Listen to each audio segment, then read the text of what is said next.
All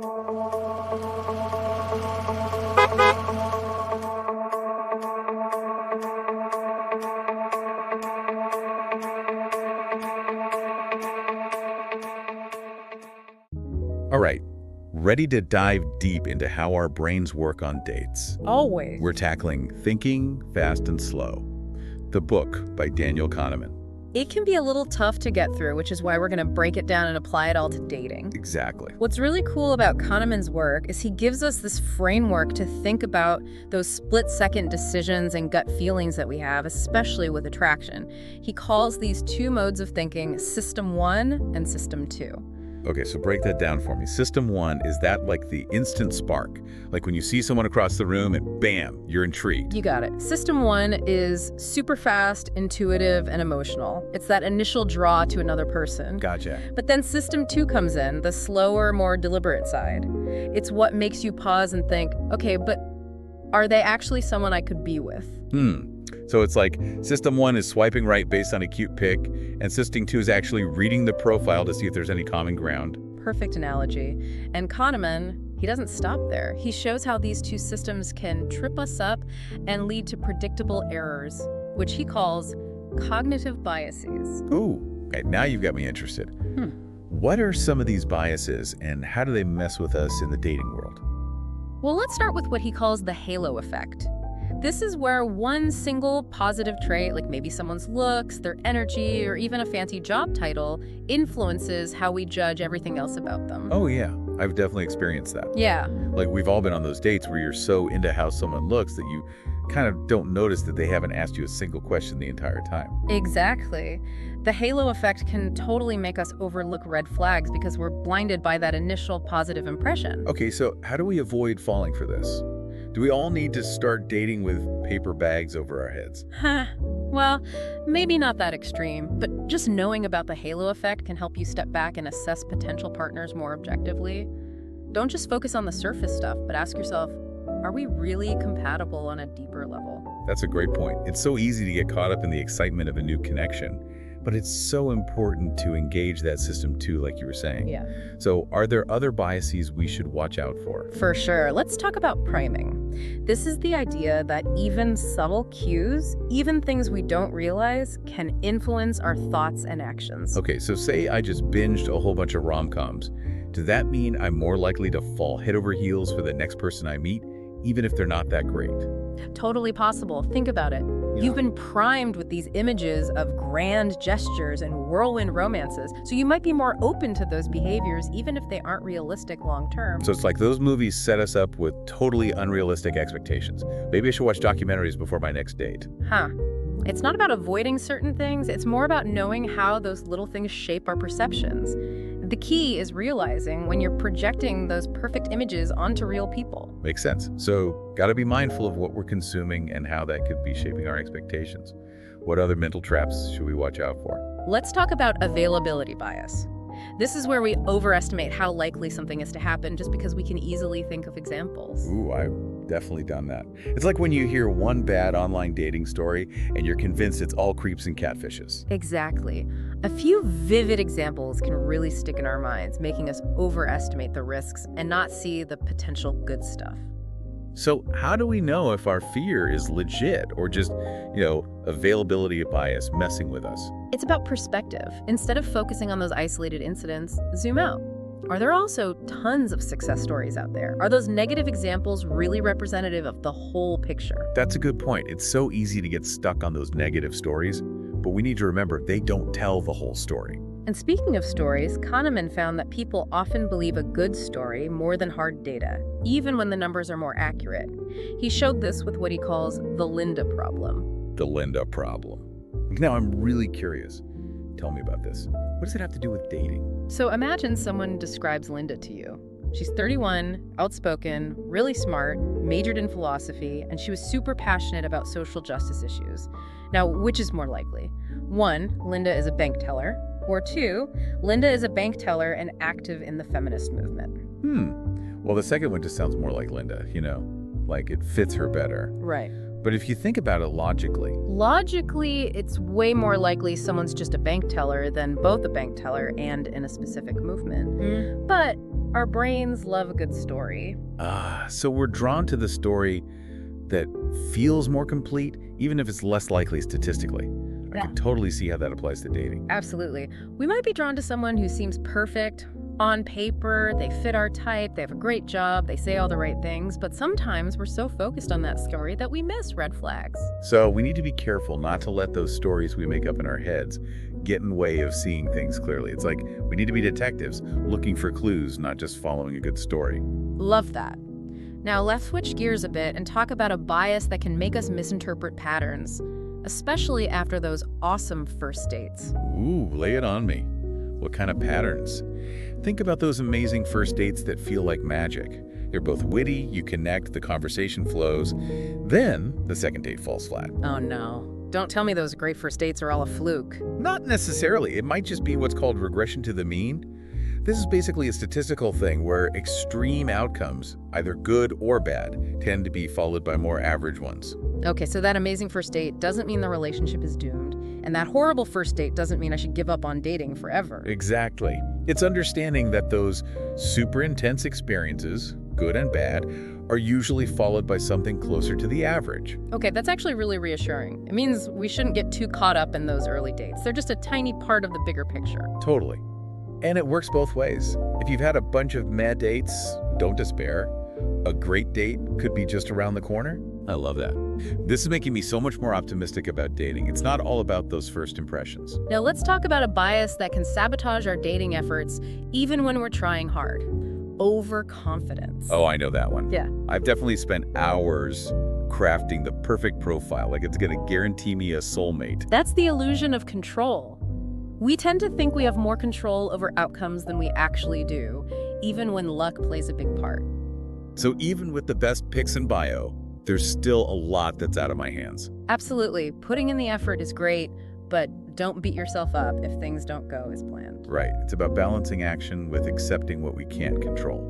Speaking of control, let's talk about how the way information is presented or framed can affect our choices, even if the options are the same. Okay, now I'm intrigued. How does framing apply to dating? Think about those apps that emphasize career versus those that focus on hobbies. They're showing the same people, but framed in different ways, so you might prioritize different qualities. Ooh. It's like those apps are kind of nudging us towards certain types of people based on how they show the info. Exactly, and it's not just apps. Think about how someone might describe themselves independent versus self-sufficient, or passionate versus intense. Those small changes in language can change how we see them. So I need to pay attention not just to what's said, but how it's said. You got it. Now let's move to a bias that can keep us stuck in our comfort zones even when we should move on. Loss aversion. Loss aversion. I think I know this one. I've definitely stayed in relationships that weren't great because ending them felt too scary. That's loss aversion in action. Kahneman says we feel the pain of loss way more than the joy of gain. So even if being single could bring new opportunities, that fear of being alone can feel too big. No wonder it's so hard to leave. It really emphasizes how important it is to weigh the potential good stuff against what we think we'll lose when making big decisions. It's about shifting our perspective from what we might be giving up to what we could gain. So instead of being scared of being single, I could see it as a chance to grow and build the life I really want. That's way more empowering. You're getting it. Now, let's wrap up this part of the dive with one last idea from Kahneman. The pecan rule. Pecan rule. Okay, hit me with it. The pecan rule basically says that we judge experiences based on the most intense moments and how they end, not the whole thing. So even if a date has awkward parts, if it ends on a high note, like with a great laugh or connection, I'm more likely to remember it positively. Exactly. And it works for relationships, too. Yeah. A big romantic gesture or a sincere apology can often cover up a bunch of negativity and shape how we see the whole relationship. Wow, this has given me a whole new way to think about those make or break moments in dating. Maybe instead of stressing about every detail, I should focus on creating those peak moments and good endings. You're starting to see how practical all this can be. It's not just about understanding how our minds work, but using that to make better choices. This is blowing my mind. I'm seeing my whole dating history in a new light. That's what we love to hear. But we're just getting started. Stay tuned for more insights from Thinking Fast and Slow and how to navigate the dating world with more confidence and awareness. So remember all those biases we were talking about. They aren't about being right or wrong, it's just how our brains are wired to make quick choices in this crazy world. So it's not about beating myself up for, falling for these traps, but understanding them to make better choices. Exactly. Now let's go a little deeper into how intuition can sometimes lead us astray when it comes to statistics. Remember the Linda problem and how we tend to favor stories over data. Yes, that was a real eye-opener. It showed how easily I could be swayed by a good story, even when logic and probability say otherwise. And that tendency can be especially tricky when we're dealing with small samples or unusual events, like, say, a few bad dates in a row. Ugh, tell me about it. It's so easy to spiral into thinking all the good ones are taken, or dating is a nightmare after just a couple of bad experiences. Exactly. You're making a judgment about all of dating based on this tiny little sample that's probably not even representative, like judging a whole restaurant based on one bad meal, without thinking about all the other things that might have been going on. This makes me realize how important it is to zoom out and get some perspective, especially when I'm feeling down. Those bad dates, while they suck, don't reflect the whole dating scene. Now you're getting it. Let's look at another cool idea from Kahneman, the illusion of causality. Ooh, that sounds juicy. Tell me more. Our brains are incredible at finding patterns, but sometimes we see connections that aren't really there. We think there's cause and effect just because two things happen close together. Oh, I've totally done that. Like thinking a certain outfit is lucky because I had a couple of good dates wearing it. Perfect example. We create these little superstitions based on coincidence. And while they may seem harmless, they can lead us to making some weird decisions. So instead of thanking my lucky shirt, I should focus on what I brought to those dates, like confidence or good conversation. Exactly. It's about understanding that correlation doesn't equal causation. Just because two things happen together doesn't mean one caused the other. This makes me think about all those articles that claim to have the secrets to finding love, usually based on flimsy evidence or personal anecdotes. I need to be more skeptical of those easy answers. You got it. Now let's see how Kahneman's work can help us make smarter decisions, especially in the emotional roller coaster of dating. He talks about prospect theory, which challenges the traditional ideas about making rational choices. Okay, lay it on me. How does prospect theory work in dating? Well, prospect theory says our decisions aren't always based on logic. Emotions play a huge role, especially when it comes to risk and loss. So it's not just about what we could gain, but what we're afraid of losing. Exactly. This explains why we might stay in a relationship that's comfortable but not fulfilling, even when we know we deserve better. That fear of being alone, even for a little while, can feel bigger than the possibility of finding someone truly amazing. Ugh, it's so true. It's so easy to get stuck in that fear. How do we break free and make decisions that are actually good for us? Kahneman suggests really thinking about the good stuff we could gain versus what we think we might lose. Shift your focus from what you're giving up to what you could be getting by making a change. So instead of stressing about being single, I could focus on the chance to grow and create the life I really want. You're catching on. That's the power of understanding these biases. They give us the ability to step back, look at our thought patterns, and choose more consciously. Now, let's chat about the role of expertise and intuition in dating. Okay, I'm curious. Should we trust our gut, or is there more to it? Kahneman argues that real expertise comes from years of practice and feedback. Think of a master chef or a musician. They've gotten good through tons of effort and learning from their mistakes. So while our intuition can be helpful, it's not always right, especially in dating where things are always changing. Right. Kahneman encourages us to realize our intuition has limits and look for more solid info when making big decisions. So instead of going solely on gut feeling about someone, I should also consider how they act, their values, how they treat others, looking for evidence to support or challenge my first impression. That's the way to do it. It's about finding that balance between your gut feeling and a more reasoned, evidence-based approach. Don't dismiss those gut feelings, but don't let them completely control your decisions either. Makes me think about how easy it is to get lost in the initial spark and ignore red flags. I need to be more careful about not letting those strong feelings cloud my judgment. Great observation. Now let's dig into another interesting concept, cognitive ease. This refers to that feeling of fluency and familiarity we experience when our System 1 brain effortlessly processes information. So when something feels easy to grasp or remember, we're more likely to think it's true, even if it's not. Exactly, and this can be a big deal in dating. We're often drawn to people who agree with us or confirm our beliefs just because those interactions feel good and familiar. I get that. It's always easier to connect with someone who already gets me. But does that mean we miss out on growth and new experiences? That's the thing with cognitive ease. It's a double-edged sword. Helps us navigate the world smoothly, but can also keep us stuck in our comfort zones. So it's about finding the balance between those comfy connections and being open to things that might feel a bit challenging at first. You nailed it. Growth usually happens outside our comfort zones. Now, let's explore another fascinating concept: the affect heuristic. All right, hit me with it. What's the affect heuristic? The affect heuristic explains how our emotions can influence our judgments, often without us even realizing it. We tend to make quick decisions based on how we feel about something, not a careful analysis of the facts. So I meet someone and instantly feel a strong connection. I might overlook red flags just because those good vibes are so powerful. You got it. And it works the other way around, too. If we get a bad feeling about someone, we might dismiss their good qualities without giving them a real shot. This makes me realize how important it is to be aware of those strong emotional responses. Like, are they really appropriate for the situation? Just because someone gives me butterflies doesn't automatically mean they're a good match. That's so smart. Our emotions can be great guides, but it's crucial to use that System 2 thinking to make sure our choices match our values and goals. So it's not about ignoring our feelings, but understanding them and then asking ourselves, okay, what's the real evidence here?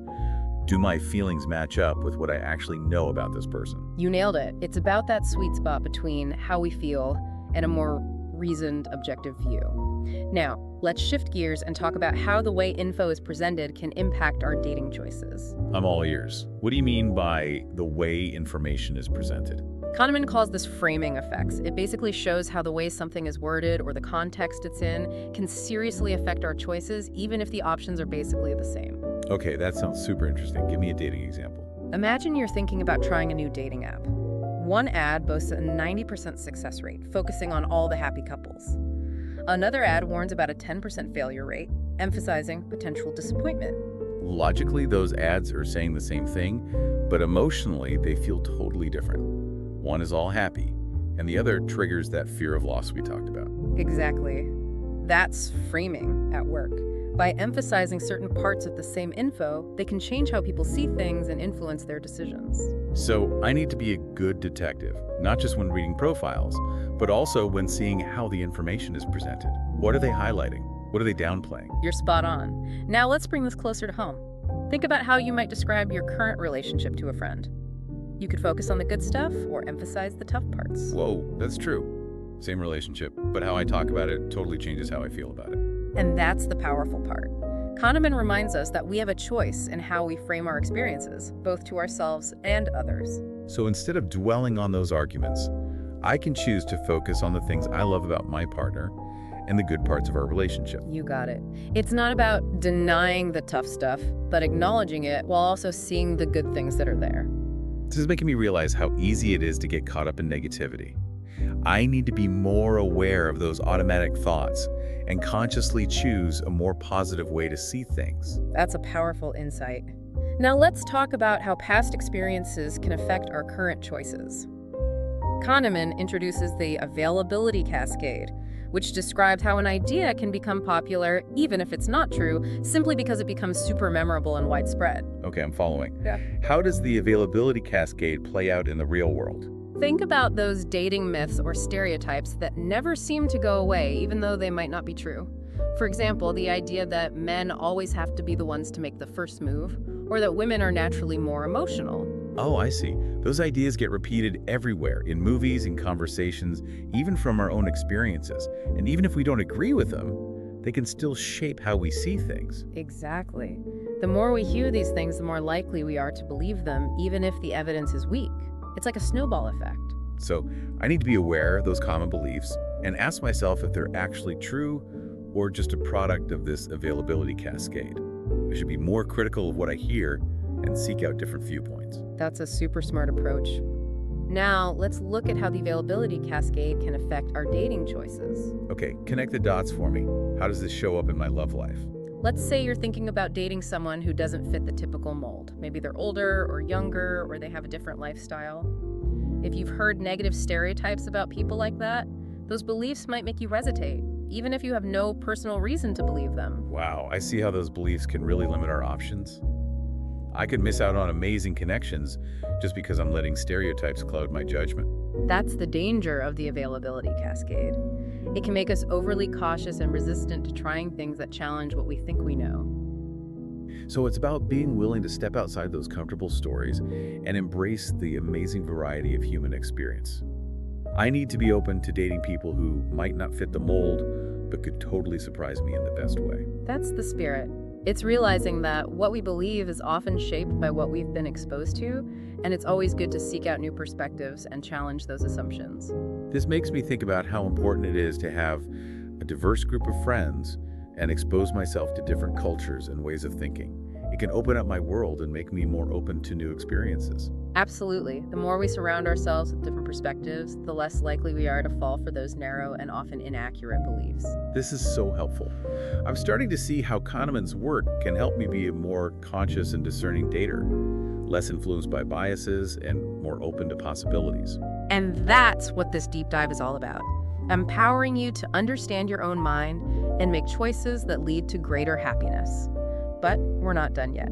Stay tuned for more insights and how they can help you navigate the complexities of love and relationships. Okay, ready for more? Absolutely, bring it on. Let's talk about something that explains why we sometimes cling to beliefs or decisions even when they're not working out. What Kahneman calls the sunk cost fallacy. The sunk cost fallacy. I have a feeling I've been guilty of this one, especially in relationships. Oh, it's a trap we all fall into sometimes.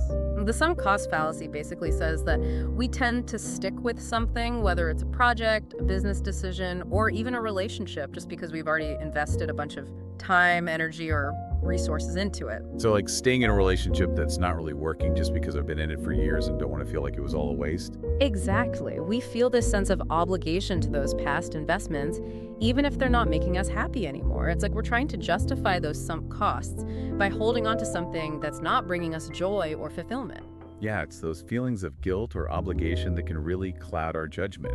It's almost like we're afraid to admit that those past investments were a mistake, even if letting go would actually make us happier in the long run. You're so right. The sunk cost fallacy shows us how important it is to separate our feelings about those past investments from a more clear-headed look at what we need and want right now. So instead of staying in a relationship just because I'm scared to start over, I should ask myself, is this relationship still aligned with my values? Is it actually making me happy?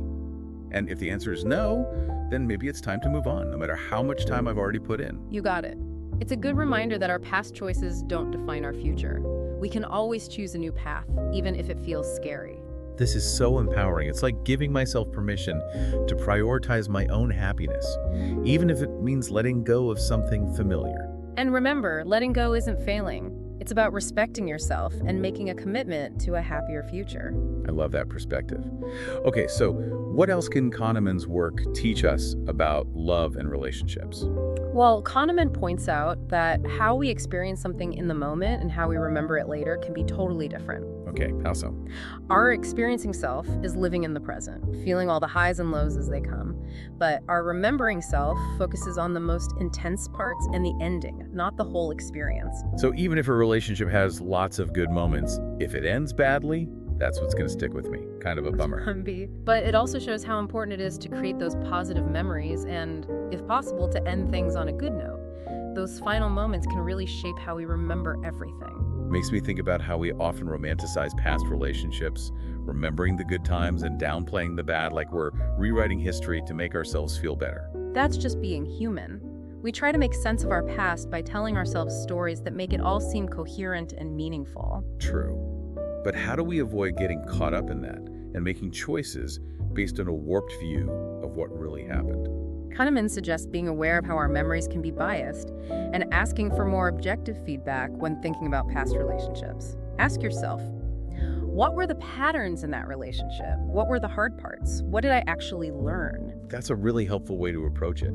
It's about seeing the relationship as it truly was, not through those rose-colored glasses. Right. And remember, even if a relationship didn't last, it wasn't a failure. It was an experience that helped you grow and understand yourself better and what you want in a partner. I love that shift in perspective. It's not about seeing breakups as failures, but as valuable opportunities to learn. Exactly. And that's the heart of Kahneman's work, helping us see the intricacies of our own minds so we can make better, more informed choices in love and life. So as we wrap up this amazing dive into thinking fast and slow, what's one final takeaway for our listeners? Here's something to think about. Kahneman argues that happiness isn't necessarily about achieving goals, but about pursuing things that are meaningful to us. So instead of stressing over finding the perfect partner, focus on becoming the best version of yourself and creating a life that feels true to who you are. The right relationships will follow. That's a beautiful message.